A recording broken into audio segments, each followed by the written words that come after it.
Hello friends. स्वागत है आप सभी का हमारे YouTube channel radiology in focus में। फ्रेंड्स, आज का जो हमारा टॉपिक है, जैसा कि आप स्क्रीन पे देख रहे होंगे, आज का जो हमारा टॉपिक होने वाला है वो है रेडियोलॉजी कोर्स के बारे में। तो फ्रेंड्स, आज हम इस टॉपिक में रेडियोलॉजी क्या होता है, कितने साल का ये कोर्स होता है, इसमें क्या क्या एलिजिबिलिटी चाहिए होती है और इस कोर्स को करने के बाद हम क्या क्या काम कर सकते हैं और कहाँ पे काम कर सकते हैं, ये सारा कुछ इस टॉपिक पे कवर होने वाला है। तो फ्रेंड्स, अगर आप चैनल पे नए हैं तो चैनल को सब्सक्राइब कर लें और अगर आपको वीडियो पसंद आती है तो वीडियो को लाइक भी कर दें। तो फ्रेंड्स, चलिए हम बात करते हैं रेडियोलॉजी के बारे में। तो जैसा कि मैंने आपको बताया कि आज हम इस वीडियो में सारा कुछ सीखेंगे, ए टू जेड जो भी रेडियोलॉजी के बारे में जितनी भी जानकारी है वो सब कुछ मैं आपको यहाँ पे देने वाली हूँ, सारी जानकारी शुरू से लेके लास्ट तक। तो आप वीडियो को बिल्कुल भी स्किप ना करें, वीडियो को कंटिन्यू देखें, जिससे आपको पूरा कुछ अच्छे से समझ आ जाएगा। तो चलिए हम वीडियो को स्टार्ट करते हैं। तो सबसे पहले क्या होता है, हम ये जानेंगे रेडियोलॉजी क्या होती है। जैसा कि मैंने आपको बताया कि हम इसमें रेडियोलॉजी, उसके टाइम ड्यूरेशन, सारा कुछ कितने साल का होता है, कब तक क्या कर सकते हैं क्या नहीं कर सकते, सारा कुछ हम इसमें कवर करने वाले हैं। तो सबसे पहले हम जानेंगे रेडियोलॉजी क्या होता है, क्योंकि इसके बारे में सबसे पहले हमें जानना है कि रेडियोलॉजी क्या होता है। ठीक है, तो रेडियोलॉजी जो होता है एक पैरामेडिकल कोर्स होता है। ठीक है, जिसमें क्या करते हैं कि इसमें हम मेडिकल इमेजिंग टेक्निक को यूज़ करके डायग्नोस करते हैं डिफरेंट टाइप्स ऑफ कंडीशन, जो भी डिजीज़ या जो भी बीमारी होती है पेशेंट को, उसको डायग्नोस करते हैं और उसका पता करते हैं कि पेशेंट को क्या प्रॉब्लम है। ठीक है, तो हमारा जो रेडियोलॉजी होता है, जो हमारा काम है एज अ रेडियोलॉजी टेक्नीशियन, वो सिर्फ हमें डायग्नोस करना होता है, बीमारी क्या है या क्या प्रॉब्लम है, ये काम होता है डॉक्टर का। वो बताएगा कि क्या प्रॉब्लम है क्या नहीं प्रॉब्लम है। ठीक है, तो हमारा काम सिर्फ होता है डिजीज़ को डायग्नोस करना। ठीक है, तो ये एक डायग्नोस्टिक, इसको हम रेडियोलॉजी बोलते हैं, डायग्नोस्टिक रेडियोलॉजी। ठीक है, तो इसमें क्या होता है, इसमें एक्सरे होता है, सीटी होता है, एमआरआई होता है, और आप यहाँ पे देख सकते हैं इसमें अल्ट्रासाउंड भी लिखा हुआ है। ठीक है, बट आप कंफ्यूज नहीं होना, अल्ट्रासाउंड इसमें इसलिए लिखा है क्योंकि जो रेडियोलॉजिस्ट होता है वो भी रेडियोलॉजी के ही फील्ड के होते हैं जो अल्ट्रासाउंड करते हैं, तो इसलिए यहाँ पे अल्ट्रासाउंड लिखा है। बट आप कंफ्यूज नहीं होना, ultrasound as a radiology technician हम अल्ट्रासाउंड बिल्कुल भी नहीं कर सकते हैं। ठीक है, बहुत सारे आपने वीडियो देखे होंगे पहले, या जो भी आपने कहीं भी किसी के द्वारा सुना होगा कि हम रेडियोलॉजी करेंगे उसके बाद हम अल्ट्रासाउंड भी कर सकते हैं, बट ऐसा कुछ नहीं है। हम radiology as a radiology technician ultrasound बिल्कुल भी नहीं कर सकते, हमें बिल्कुल भी अथॉरिटी नहीं है अल्ट्रासाउंड करने की। ठीक है, अल्ट्रासाउंड करने के लिए हमें पहले एमबीबीएस करना होता है, उसके बाद हम रेडियोलॉजी में एमडी या डीएनबी जो भी करेंगे उसके बाद ही हम अल्ट्रासाउंड कर सकते हैं।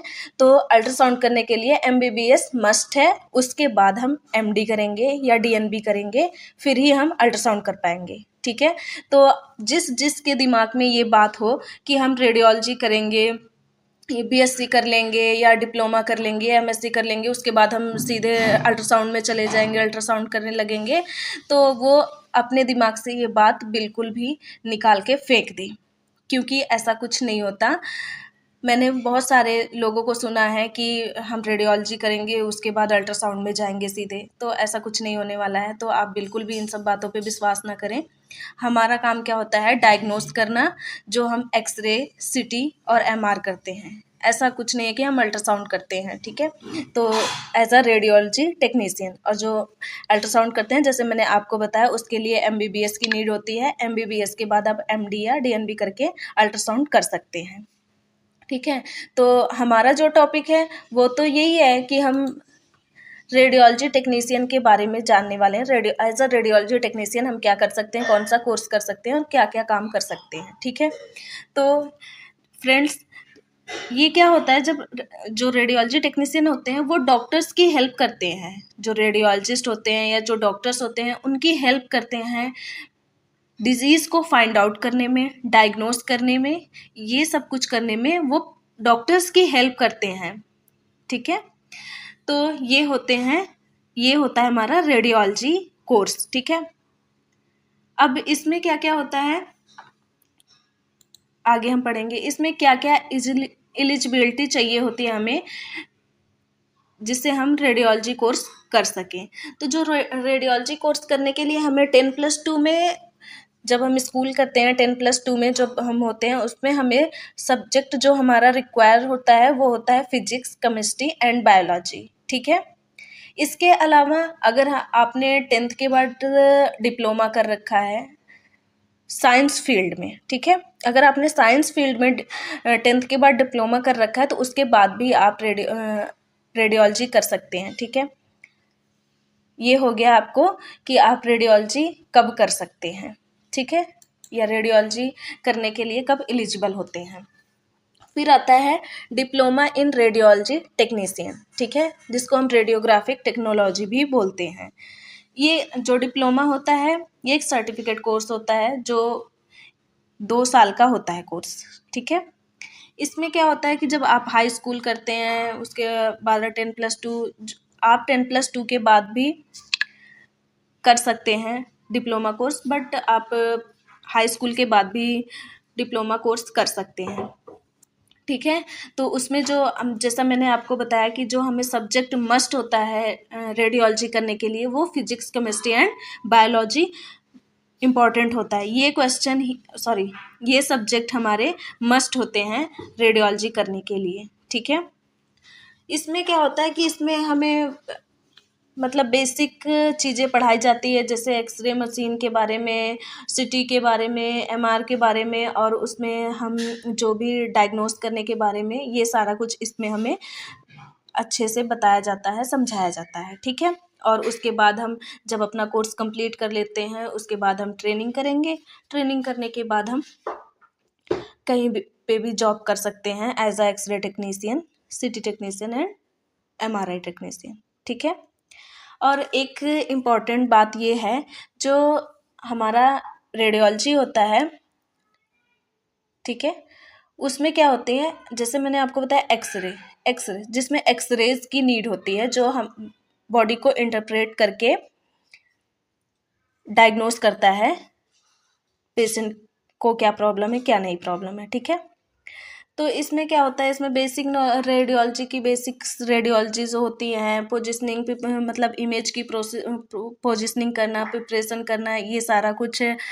और रेडियोग्राफिक जो इक्विपमेंट्स होते हैं, जो भी हमारे रेडियोलॉजी में इक्विपमेंट यूज़ होते हैं, उन सब के बारे में जानना, समझना क्या है, कैसे है, क्या क्या काम है, किस चीज़ का क्या काम है, हम कहाँ पे क्या चीज़ यूज करेंगे, ये सारा कुछ इस जब हम डिप्लोमा करते हैं तो हमें सारा कुछ ये चीज़ें बताई जाती हैं, ठीक है। और हमें इसमें रेडिएशन सेफ्टी और प्रोटेक्शन की हमें, क्योंकि जो रेडिएशन होती है वो बहुत ही ख़तरनाक होती है, बहुत ही हार्मफुल होती है, तो उससे हमें कैसे बचना है, कैसे प्रोटेक्शन करना है, ये सारा कुछ हमें सिखाया जाता है, सब कुछ हमें बताया जाता है।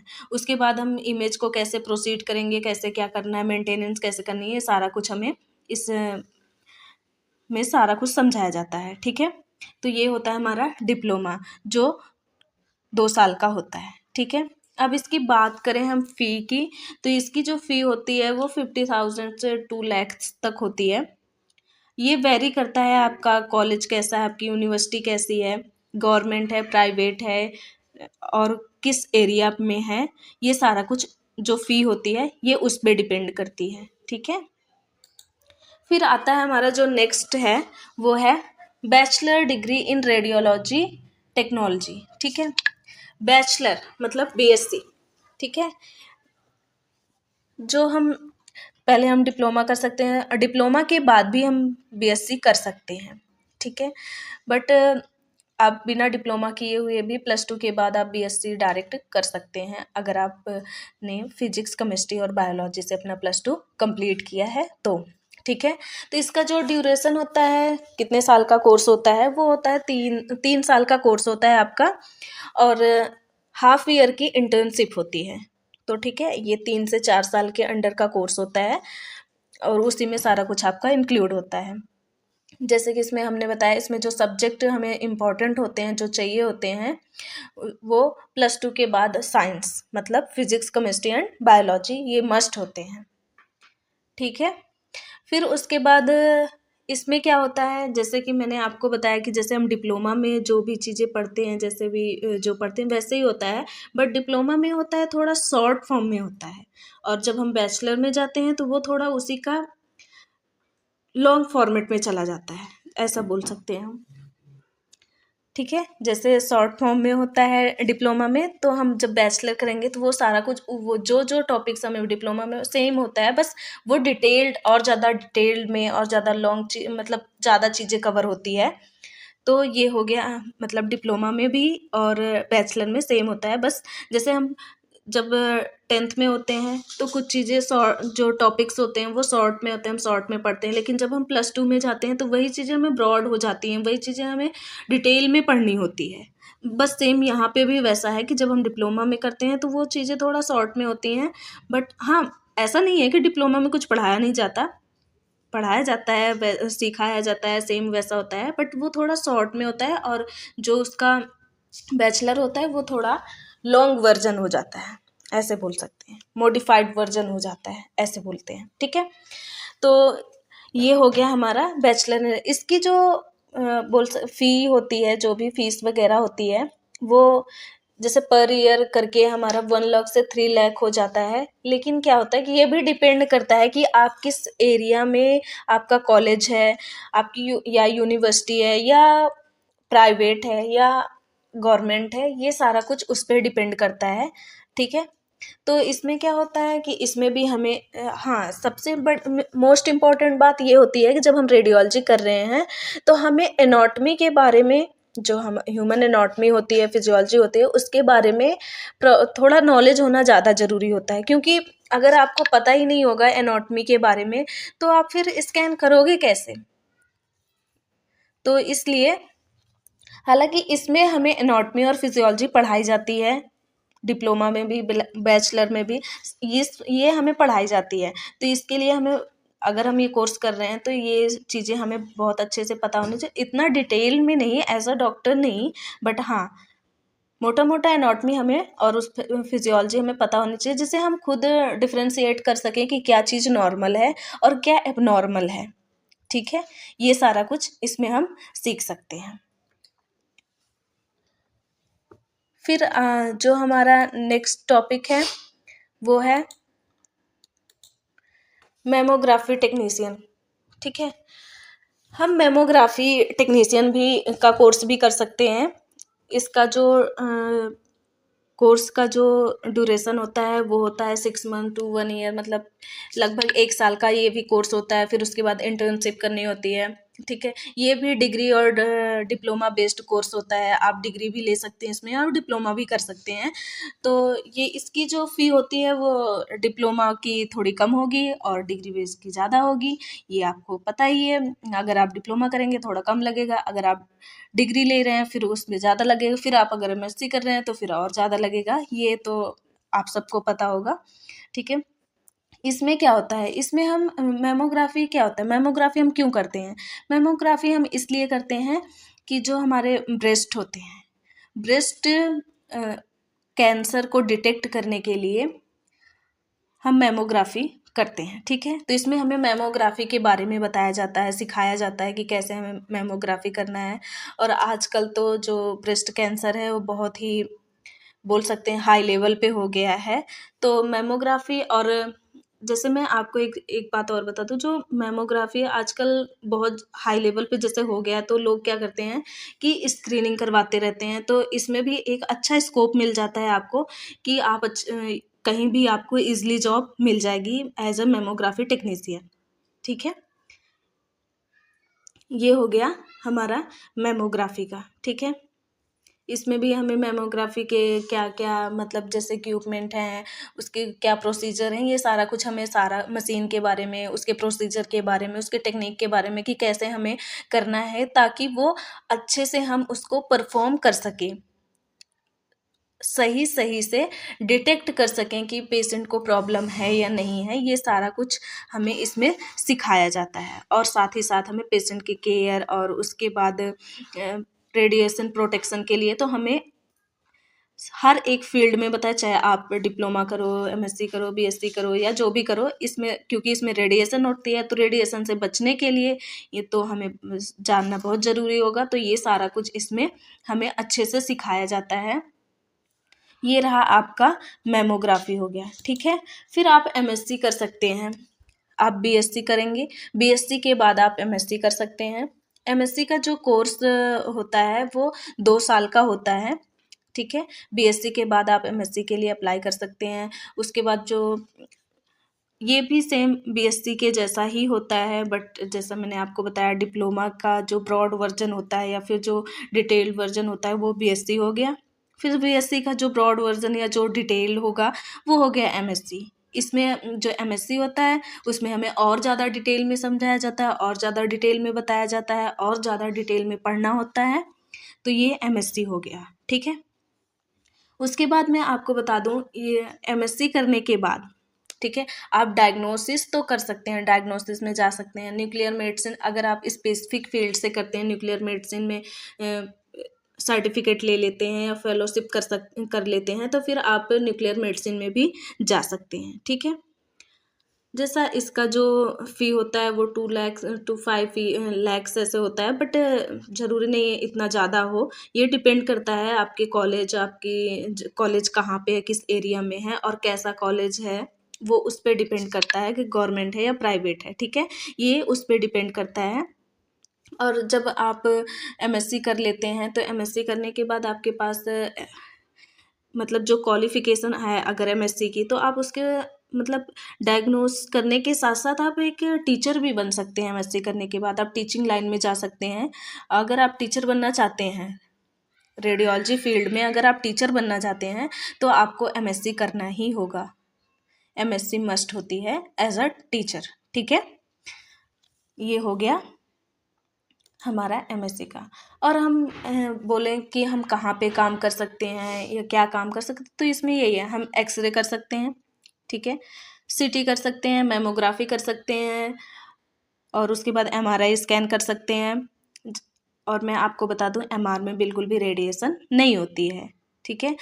और इसके साथ साथ हम एंजियोग्राफी भी परफॉर्म कर सकते हैं, और उसके साथ साथ हम एंजियोग्राफी करेंगे, फ्लोरोस्कोपी हो गया, ये सारा कुछ हम कर सकते हैं इस फील्ड में, रेडियोलॉजी फील्ड में, ठीक है। बट जितना भी काम है, मैंने आपको बताया, शुरू में भी बताया, जितना भी हमारा काम है एज अ रेडियोलॉजी टेक्नीशियन, अगर आप बीएससी इन रेडियोलॉजी में कर रहे हैं, एमएससी इन रेडियोलॉजी में कर रहे हैं, डिप्लोमा इन रेडियोलॉजी में कर रहे हैं, तो ये सारा कुछ हमें क्या बोलता है कि +2 के बाद हमने डायरेक्ट डिप्लोमा कर लिया या बीएससी कर ली या एमएससी कर ली, तो ये सारा कुछ हमें सिर्फ डायग्नोस करने के लिए अथॉरिटी देता है, ठीक है, सिर्फ डायग्नोस करना। इसके अलावा पेशेंट को क्या प्रॉब्लम है, क्या नहीं प्रॉब्लम है, उसको फाइंड आउट करना डॉक्टर का काम होता है, हमारा काम नहीं होता है। और ना ही अल्ट्रासाउंड करना। मैं आपको फिर से बता रही हूँ कि अल्ट्रासाउंड हम बिल्कुल भी नहीं कर सकते एज अ रेडियोलॉजी टेक्नीशियन। अगर आप +2 के बाद डिप्लोमा कर रहे हैं, बैचलर कर रहे हैं या मास्टर कर रहे हैं, तो आप अल्ट्रासाउंड करने के लिए तो एलिजिबल नहीं है, आप अल्ट्रासाउंड नहीं कर सकते। तो आपने कहीं वीडियो में देखा हो, या लगभग सारे ही लोग, मैंने जहाँ तक देखा है या जहाँ तक सुना है, यही होता है कि बहुत से ऐसे स्टूडेंट हैं जो बोलते हैं, जिनसे पूछो कि आप रेडियोलॉजी के बाद क्या क्या कर सकते हो, तो उन्होंने बैचलर कर लिया, बैचलर करने लास्ट सेमेस्टर में आ गए, बट उन्हें ये नहीं पता होता कि वो अल्ट्रासाउंड नहीं कर सकते। वो इसी ख्वाब में रहते हैं, हम तो रेडियोलॉजी करेंगे उसके बाद अल्ट्रासाउंड करने लगेंगे, बट ऐसा कुछ नहीं है। आप बिल्कुल भी कंफ्यूज नहीं होना, अल्ट्रासाउंड हम नहीं कर सकते। मेरा जो मेन फोकस है वो अल्ट्रासाउंड पे इसलिए है कि मैंने बहुत सारे ऐसे वीडियो देखे हैं बहुत सारे ऐसे लोग देखे हैं, बहुत सारे ऐसे स्टूडेंट्स देखे हैं जो इस गलत फहमी में रहते हैं कि वो अल्ट्रासाउंड कर लेंगे एज अ रेडियोलॉजी टेक्नीशियन। तो मैं इसलिए इस बात पे बार बार बोल रही हूँ आपको कि आप अल्ट्रासाउंड बिल्कुल भी नहीं कर सकते एज अ रेडियोलॉजी टेक्नीशियन, ठीक है। ये रहा। आप अब आप काम कहाँ पे कर सकते हो? आपने अपना कोर्स कंप्लीट किया, फिर आपने ट्रेनिंग की, आप ट्रेनिंग अपने अकॉर्डिंग, वैसे ट्रेनिंग मस्ट होती है 6 मंथ, फिर उसके बाद आपकी मर्जी, आप कितना कहाँ पे कैसे ट्रेनिंग करना चाह रहे हो, कितनी ट्रेनिंग करना चाह रहे हैं, वो आप पे डिपेंड करता है। अगर आपने अपना कोर्स कंप्लीट कर लिया, 6 मंथ की इंटर्नशिप कर ली, फिर आप एलिजिबल हो जाते हैं कहीं भी जॉब करने के लिए, ठीक है। तो फिर अगर आप उससे ज़्यादा ट्रेनिंग कर रहे हैं तो वो आपकी मर्जी है, लेकिन 6 मंथ की जो ट्रेनिंग होती है वो सफिशियंट होती है अगर आपको जॉब करने के लिए, ठीक है। फिर आप जॉब कर सकते हैं हॉस्पिटल्स में, जॉब जॉब कर सकते हैं। बहुत सारे ऐसे डायग्नोस्टिक सेंटर्स होते हैं जहाँ पे सिटी, एक्सरे, एमआर, ये सब कुछ करना होता है। तो आप आराम से किसी भी डायग्नोस्टिक सेंटर में अप्लाई कर सकते हैं, किसी भी हॉस्पिटल में अप्लाई कर सकते हैं, तो आप वहाँ पे काम कर सकते हैं, ठीक है। फिर आपको करना क्या होता है, जैसे मैंने बताया, X ray, MRI and C T scan, यही होता है। मेमोग्राफी कर सकते हैं, और जो मेमोग्राफी है वो लड़कियों के लिए तो बेस्ट होता है, ठीक है। और फिर आप, जैसे मैंने आपको बताया, अगर आप एमएससी कर लेते हैं तो आप टीचिंग में भी जा सकते हैं। अगर आप हायर स्टडी कर रहे हैं तो आप रेडियोलॉजी के स्टूडेंट को पढ़ा भी सकते हैं किसी भी कॉलेज में, किसी भी यूनिवर्सिटी में आप एलिजिबल होते हैं रेडियोलॉजी स्टूडेंट को पढ़ाने के लिए, ठीक है। तो ये रहा आज का हमारा वीडियो। अगर आपको वीडियो पसंद आया हो तो वीडियो को लाइक करना, और जैसा कि मैंने आपको पूरे वीडियो में कहीं ना कहीं ये चीज़ ज़रूर ऐड की है कि अल्ट्रासाउंड नहीं होता, तो इस बारे में ज़रूर आप ध्यान रखना, बिल्कुल भी इस चीज़ को लेके कंफ्यूज नहीं होना, ठीक है। तो हमारा वीडियो यहीं पे ख़त्म होता है, मिलते हैं हम अपने नेक्स्ट वीडियो में।